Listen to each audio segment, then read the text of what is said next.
Shalom saudaraku yang dikasihi Tuhan Yesus Kristus. Selamat pagi, salam sejahtera untuk kita semuanya. Selamat datang kembali di Renungan Rohani pagi hari ini. Semoga saudara yang terkasih dalam keadaan sehat selalu, kiranya damai dan sukacita Roh Kudus melimpah di dalam hati dan pikiran saudara saat ini. Sebelum kita mulai renungan pagi ini, marilah kita bersama-sama berdoa. Tuhan Yesus, terima kasih sudah membangunkanku pagi hari ini. Terima kasih atas penyertaan dan perlindungan Tuhan. Semua karena karunia Tuhan aku dapat bangun dengan pagi hari ini. Aku menyerahkan seluruh aktivitasku hari ini ke dalam kuasa tangan Tuhan. Jauhkanku dari yang jahat, ya Tuhan. Tuhan Yesus, tolong lindungi dan berkati aktivitasku hari ini. Tolong berkati juga keluarga dan teman-temanku, Bapa Surgawi, oleh karya Roh Kudus. Tolonglah aku untuk menjauhi segala sesuatu yang melukai hati-Mu. Ampunilah segala dosa kami, ya Tuhan. Dalam nama Tuhan Yesus, aku sudah berdoa. Amin. Sahabat saudara rohani, pembacaan ayat emas Alkitab renungan kita hari ini terambil dari 2 Tawari 20 ayat 15 sampai dengan ayat 22. Dan berseru, camkanlah, hai seluruh Yehuda dan penduduk Yerusalem dan tuanku Raja Yosafat. Beginilah firman Tuhan kepadamu, janganlah kamu takut dan terkejut karena laskar yang besar ini, sebab bukan kamu yang akan berperang melainkan Allah. Besok haruslah kamu turun menyerang mereka. Mereka akan mendaki pendakian Ziz, dan kamu akan mendapati mereka di ujung lembah, di muka padang gurun Yeruel.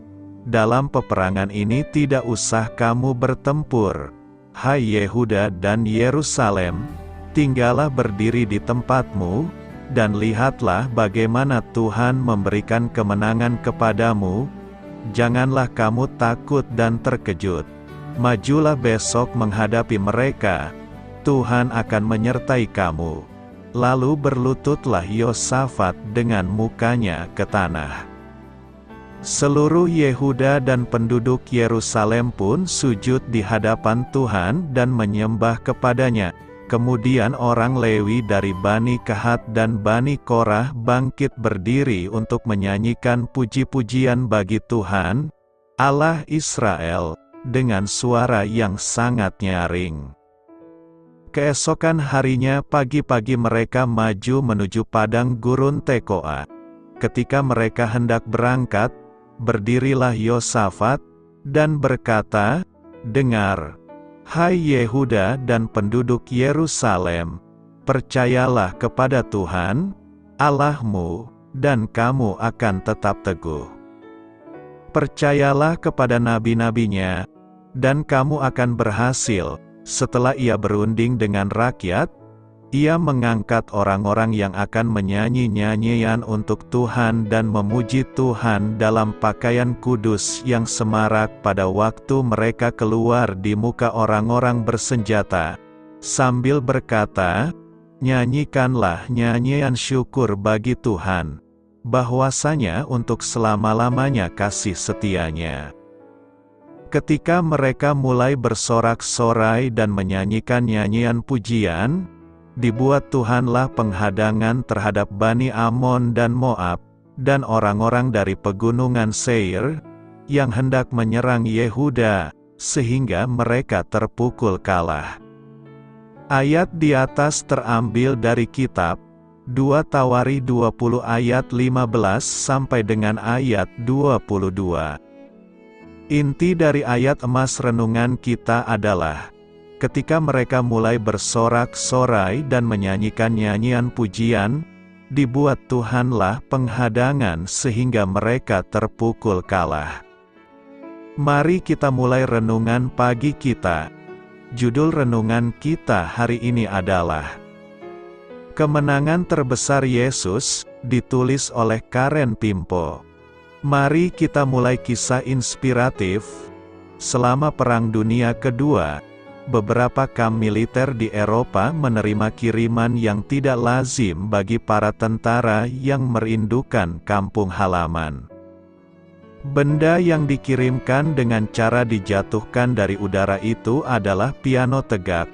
Piano jenis ini diproduksi secara khusus untuk mengandung hanya 10% dari kandungan logam yang normal, dan dibuat dengan lem tahan air serta perawatan anti serangga. Piano-piano yang terlihat kasar dan sederhana tersebut dapat memberikan hiburan yang membangkitkan semangat para prajurit. Mereka berkumpul berjam-jam untuk menyanyikan lagu-lagu yang sering diperdengarkan di kampung halaman.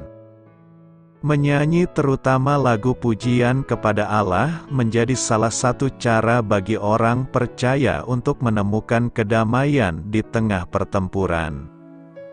Raja Yosafat mengalami sendiri kebenaran ini saat ia menghadapi ancaman pasukan musuh yang sangat besar. Raja yang ketakutan itu memanggil semua orang untuk berdoa dan berpuasa, dan Allah pun menanggapi dengan menyuruh sang raja untuk memimpin tentara menemui musuh, sembari berjanji bahwa tidak usah mereka bertempur. Yosafat mempercayai Allah dan bertindak dengan iman. Ia menunjuk para penyanyi untuk mendahului prajurit dan menaikkan pujian bagi Allah atas kemenangan yang mereka yakini akan terjadi. Saat pujian dinaikkan, Allah secara ajaib memukul kalah musuh mereka dan menyelamatkan umatnya.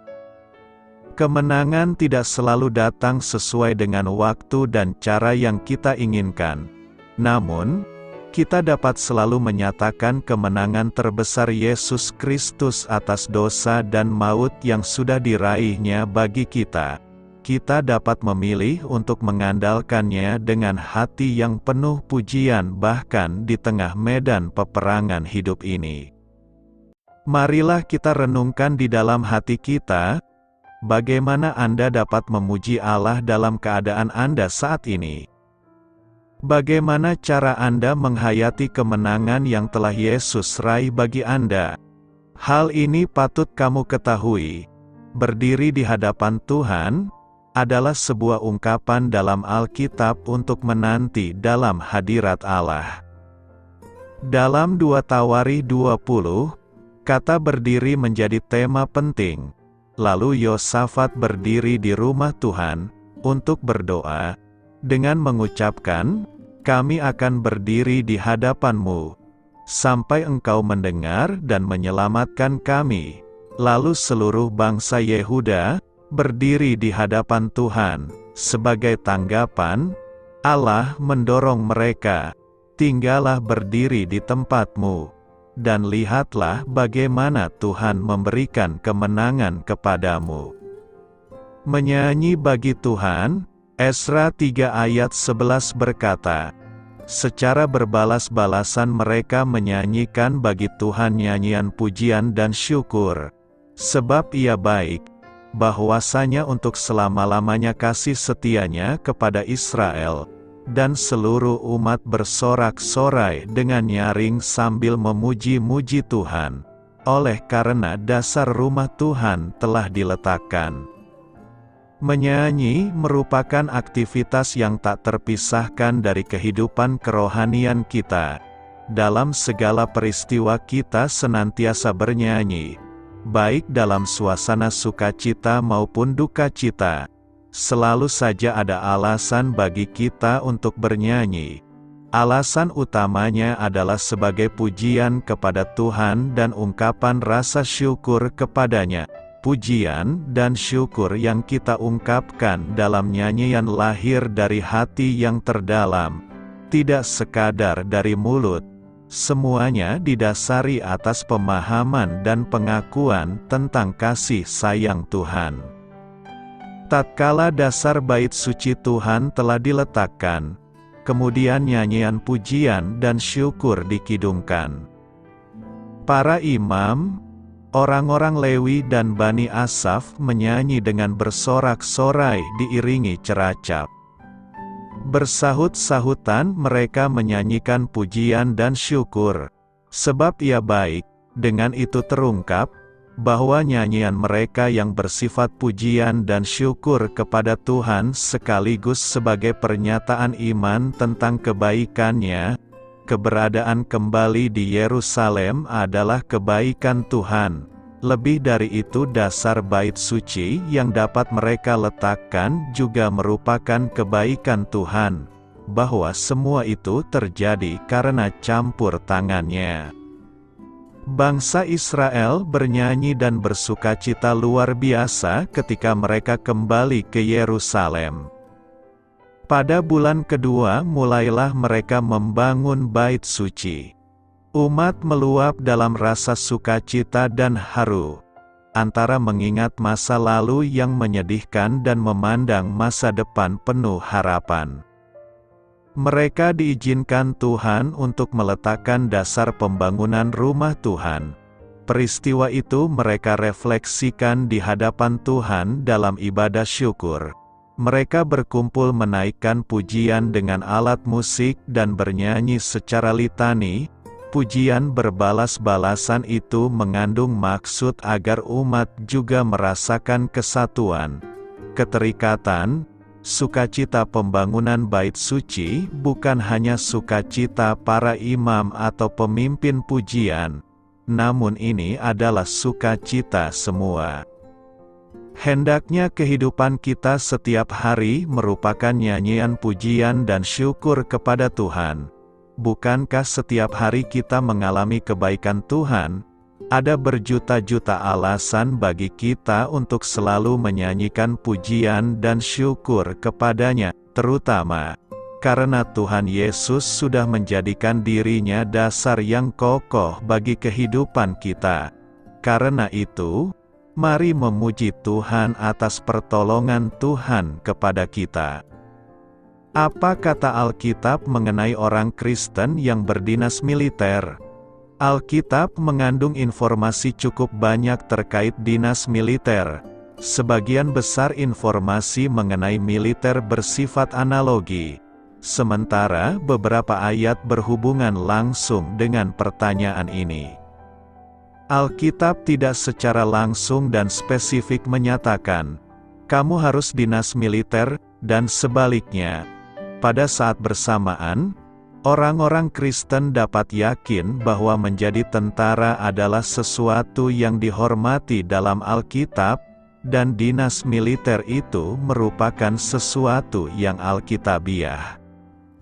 Contoh pertama dari dinas militer terdapat dalam Perjanjian Lama, ketika kemenakan Lot diculik oleh Kedorlaomer, Raja Elam dan sekutu-sekutunya. Abraham membantu Lot dengan mengumpulkan 318 orang-orangnya yang terlatih dan mengalahkan pasukan asing.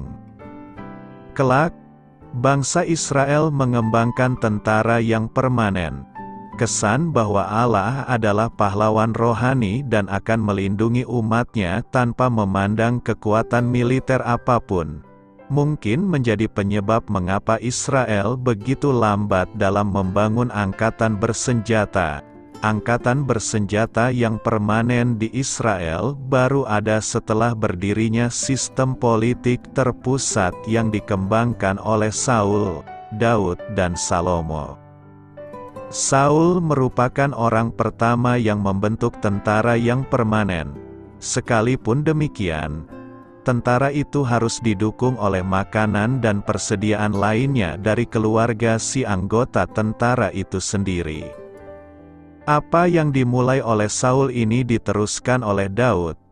Dia menambah jumlah tentara, menyewa tentara dari daerah-daerah lain yang setia hanya kepadanya dan menyerahkan tampuk kepemimpinan pasukan kepada seorang panglima.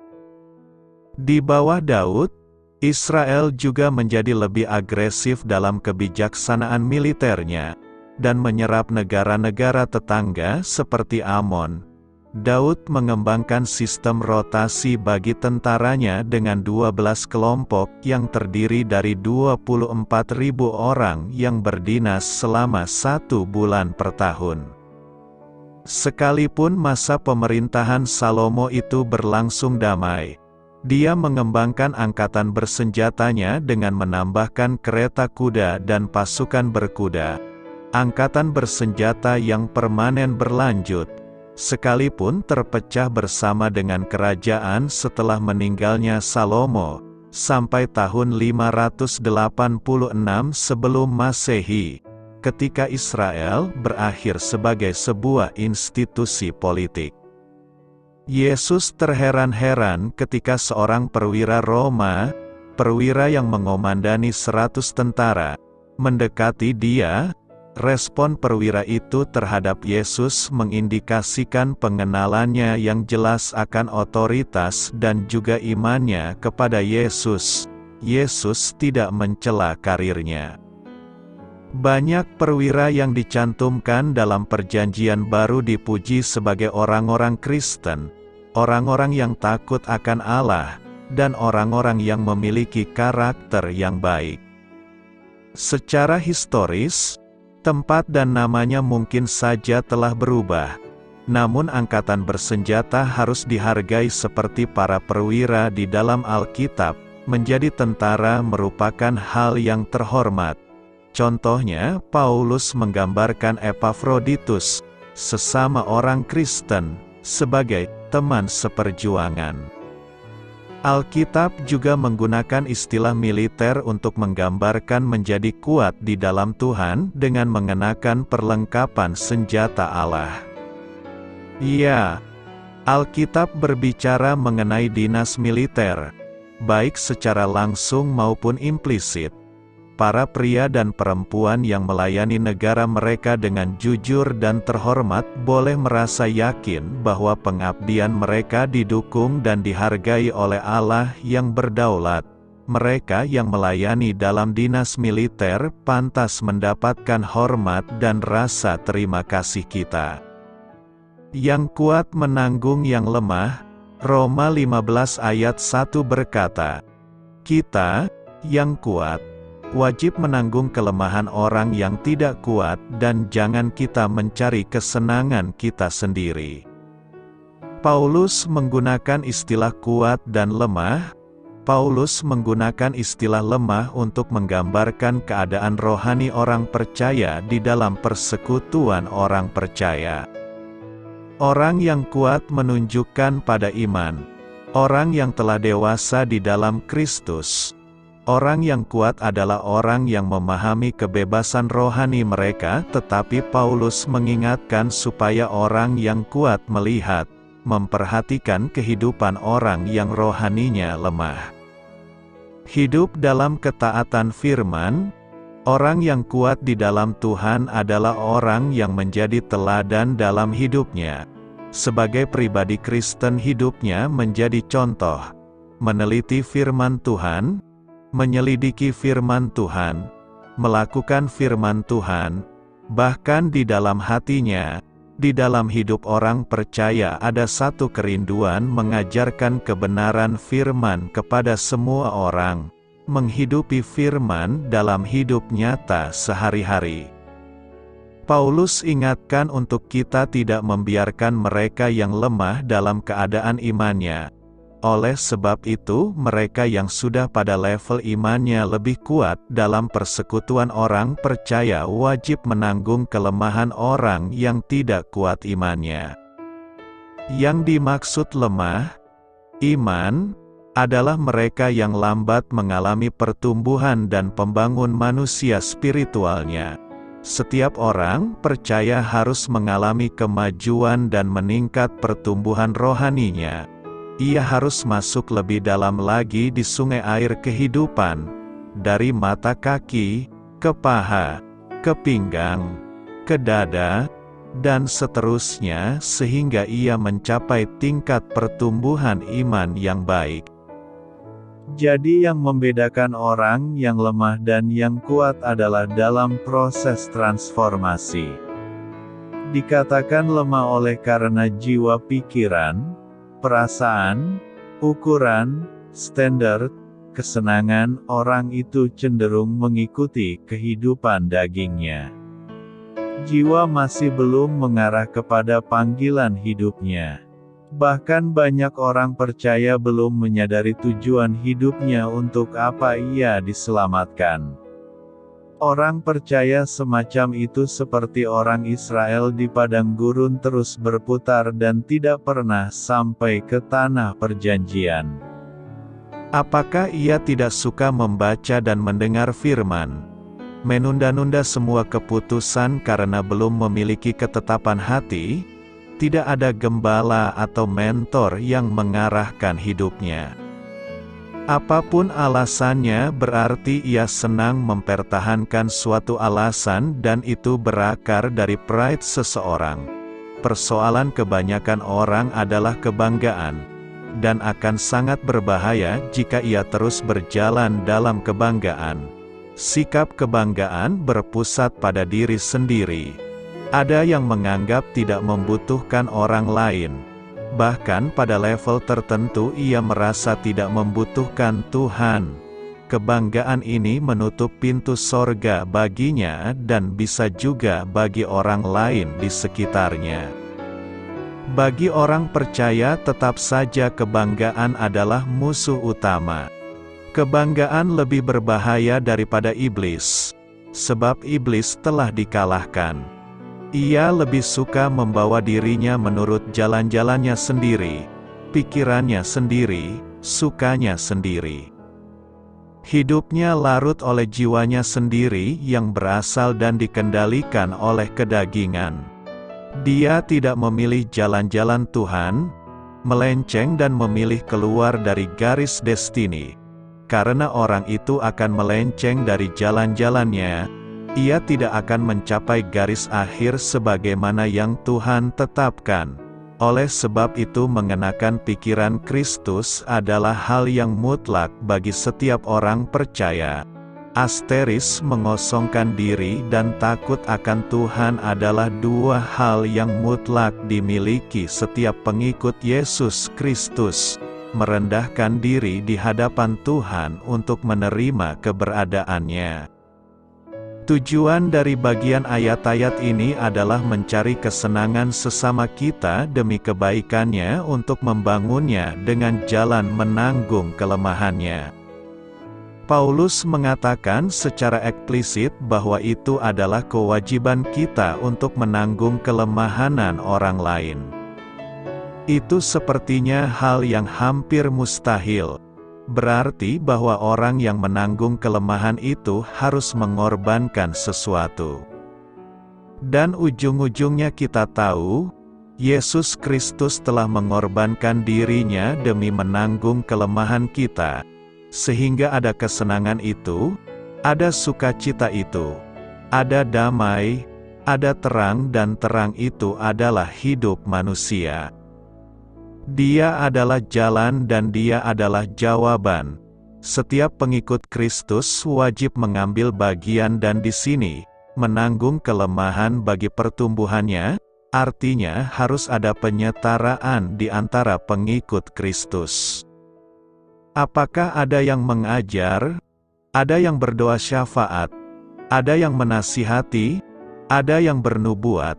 Ini mengenai kualitas orang percaya dan level iman kita, yaitu penyerahan diri. Terlebih ini berbicara mengenai kesatuan dalam Kristus secara korporat, sebagai tubuh Kristus. Karena itu, dukunglah orang yang lemah imannya agar mereka dapat bertumbuh menuju Kristus.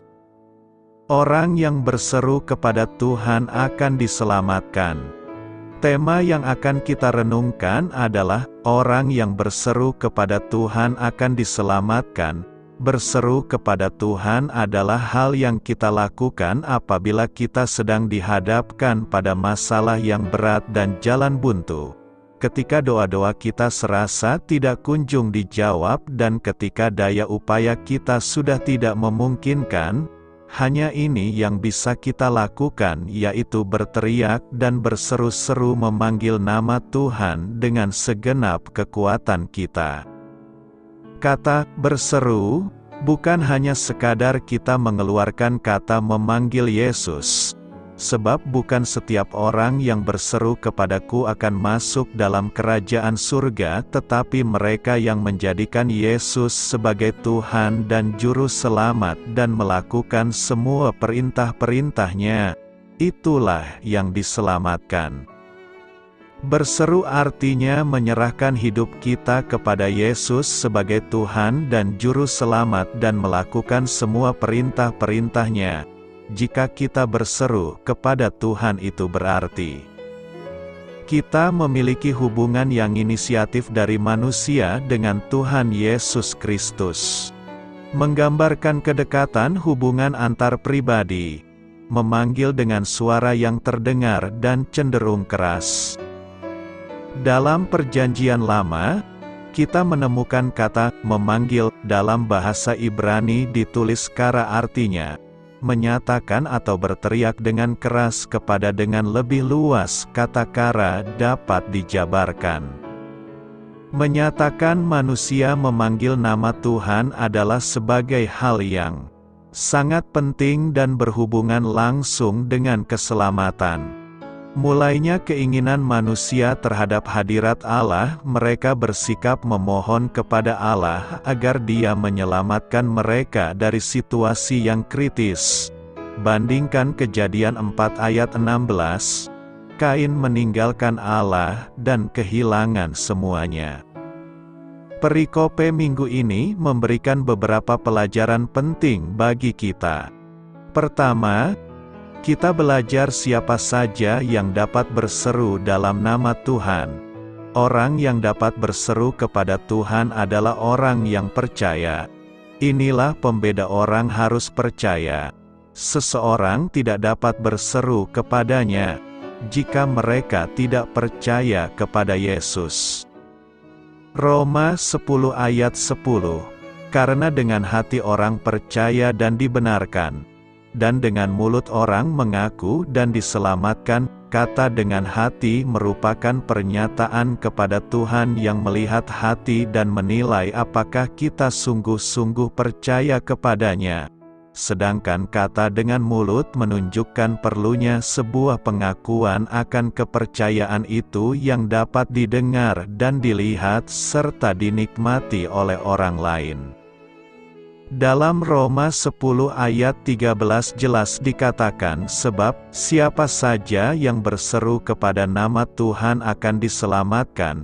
Dari firman yang kita sudah baca menggambarkan keadaan semua orang yang sedang alami kesusahan yang dahsyat. Ketika keadaan seperti ini terjadi, maka tentu semua orang akan berseru mencari pertolongan kepada Tuhan.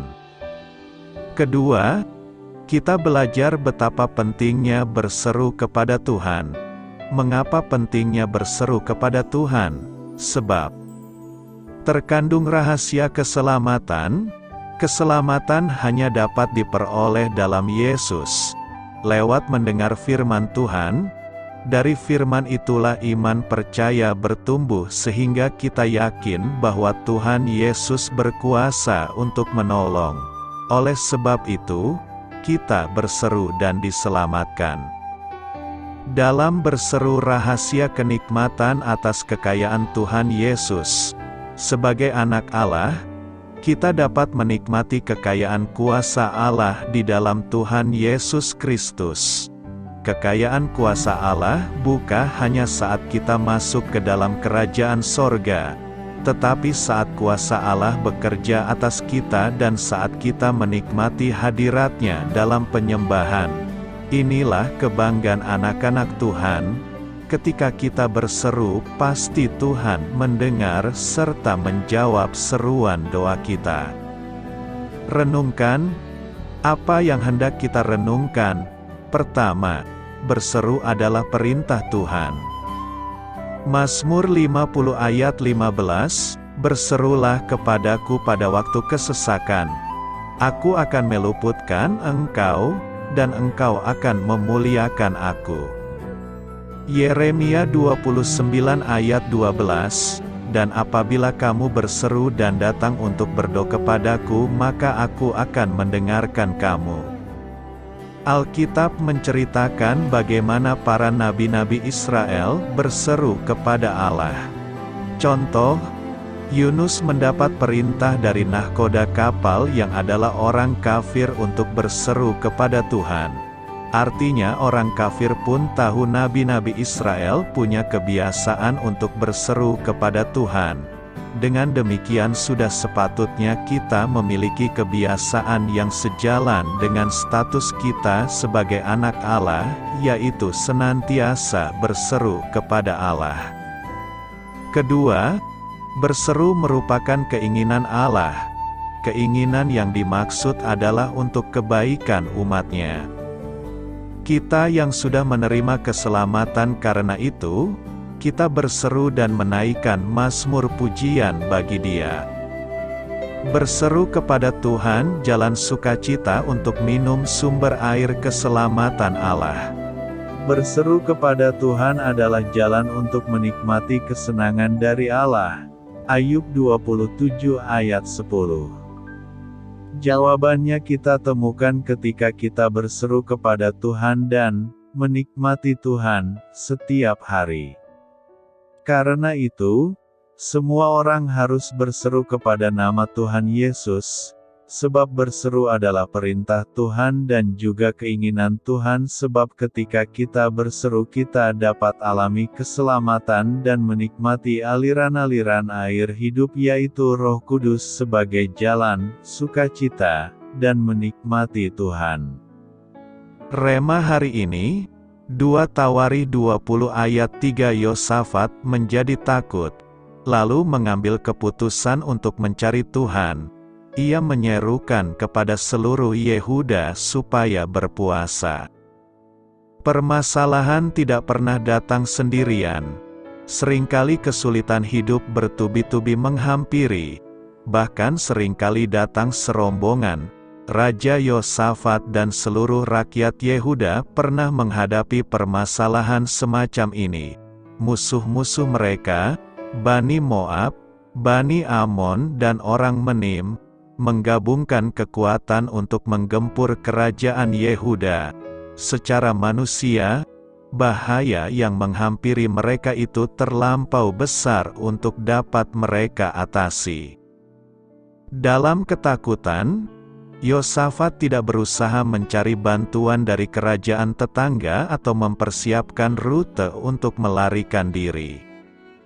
Ia memilih untuk mencari Tuhan.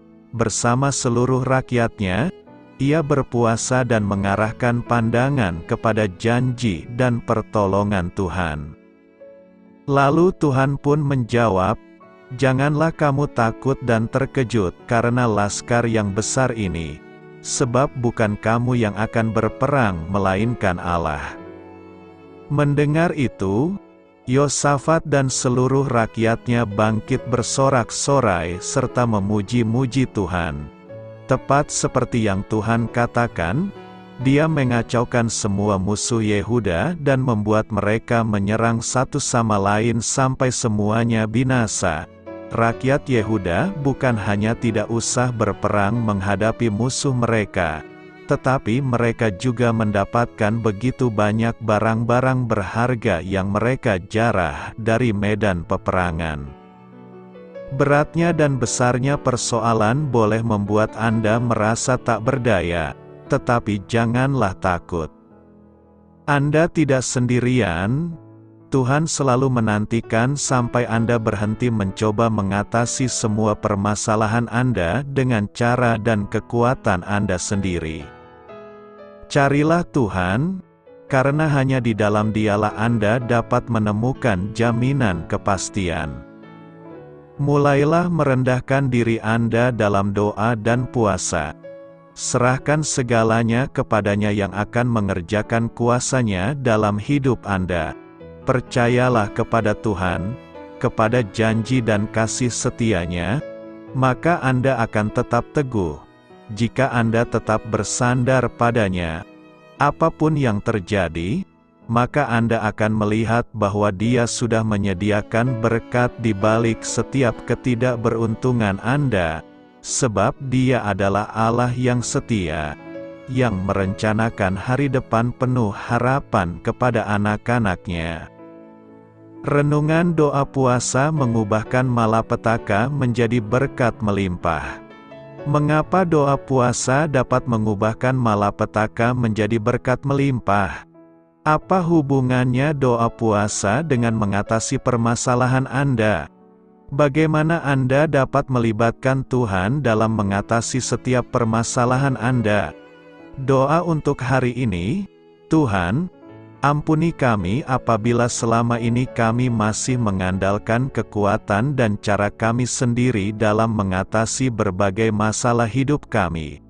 Kami percaya, ya, Bapa, bahwa Engkau lebih dari mampu untuk mengeluarkan kami dari masalah. Engkau bahkan dapat mengubahkannya menjadi berkat yang tak terbayangkan oleh kami. Di dalam nama Tuhan Yesus kami berdoa. Amin. Doa saya menyertai saudara sekalian. Marilah kita menyampaikan doa syafaat. Ya Allahku, Engkau jauh lebih kuat daripada semua musuhku. Aku meninggikan nama-Mu dalam iman hari ini. Amin.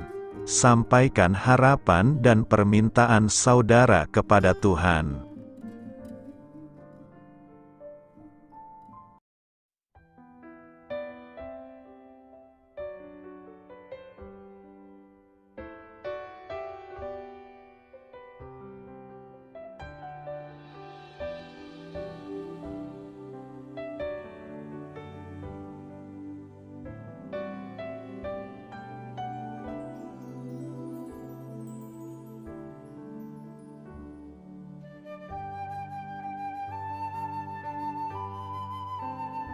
Marilah kita renungkan sahabat saudara rohani. Demikianlah renungan firman Tuhan pagi hari ini. Semoga menjadi berkat dalam hidup kita.